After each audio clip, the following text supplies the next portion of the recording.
Hey there, Michelle Saxman here, and ready to share with you some time with Jesus Calling by Sarah Young. So the camera's telling me it needed to be switched, so we'll see how it goes. April the 6th. Bring me the sacrifice of thanksgiving. Take nothing for granted, not even the rising of the sun. Before Satan tempted Eve in the Garden of Eden, thankfulness was as natural as breathing. Satan's temptation involved pointing Eve to the one thing that was forbidden her. The garden was filled with luscious, desirable fruits, but Eve focused on the one fruit she couldn't have, rather than being thankful for the many good things freely available.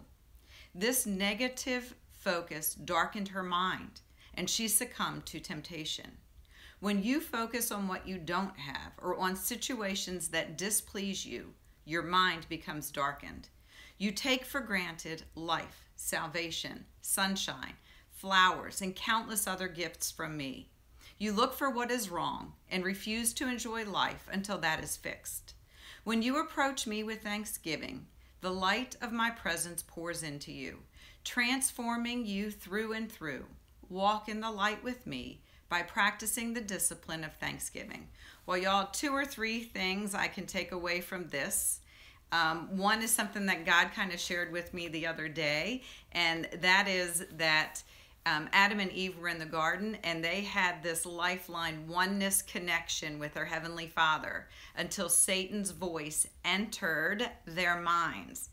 Satan entered their minds, and that was what separated. And y'all, that's what separates us from our Heavenly Father as well, is our thoughts can take us away from the voice and the purpose and the direction of our Heavenly Father. And more recently, I've been really aware of culture voices versus the kingdom voices. And the culture voices tell us we're not enough. They bring voices of pride. They bring worry and fear. These are the voices that separate us from the kingdom voices, which are to trust. So we can worry or we can trust. We can have fear or we can have love. We can complain or we can have compassion. We can compare or we can have thanksgiving.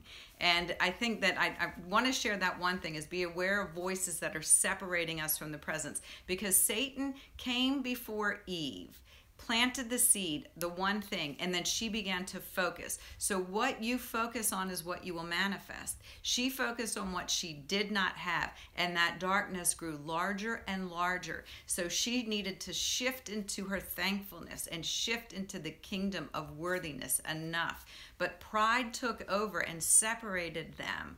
And that's what happens to us as well. Something plants a seed within us, and those voices take over. And I said that's where we kind of self-inflicted pain is when we repeat instead of disconnect and reconnect with our Heavenly Father. And then that other thing is the breath, that it says their thankfulness was as natural as breathing.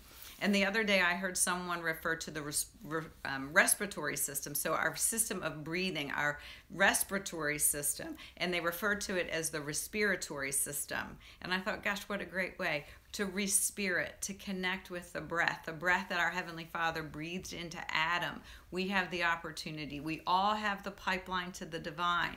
And so when our thoughts get to spinning out, we can capture our thoughts. Our mind is greater than our thoughts. Reconnect to the divine and step more fully into our purpose. So be careful of what you focus on. That's what you'll manifest. If you focus on lack and scarcity, that's what you'll have. If you focus on abundance and gratitude, that's what you will receive. So walk in His light, pour gratitude into His presence, and we will receive His blessings. You all have a super blessed day. Stay connected to the vine, and I'll talk to you soon. Bye-bye.